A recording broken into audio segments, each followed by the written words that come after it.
Welcome to Parents Corner. This is my assistant, John. He is going to be popping in and out today while we talk about our Bible lesson for the week.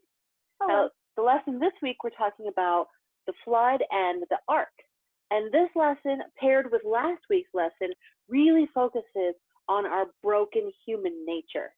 And it all stems from last week's lesson about Adam and Eve and eating the fruit and the fall of humanity, because that's kind of the beginning point of sin in human beings.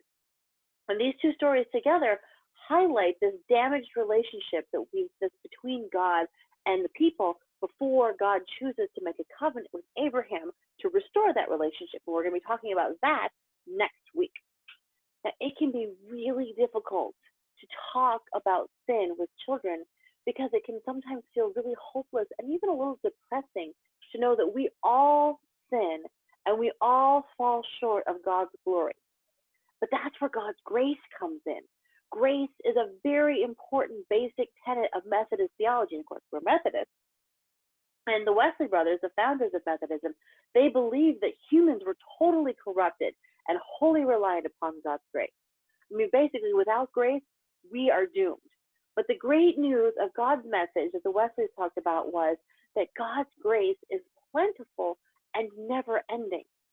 So yes, we will continue to fall short, but the important thing is that we keep trying. We keep getting up, dusting ourselves off, and trying again and again. The Wesleys called it working towards perfection, which does not mean that we will become a perfect person. The only perfect person is Jesus. But that means that we are working towards a more perfect relationship with God while we are still on earth. Now for kids, this message is really brought home in the call and response that we've been using for this unit. Oh, well, I'm glad you came back just in time. Hello. So what we've been doing is we've been saying that God always loves us. Come back and do the wow God. Come back, my assistant. I'm coming back. So God always loves us. Wow, God. Wow, God. So that is what we're teaching the kids, is that God always loves us. Wow, God.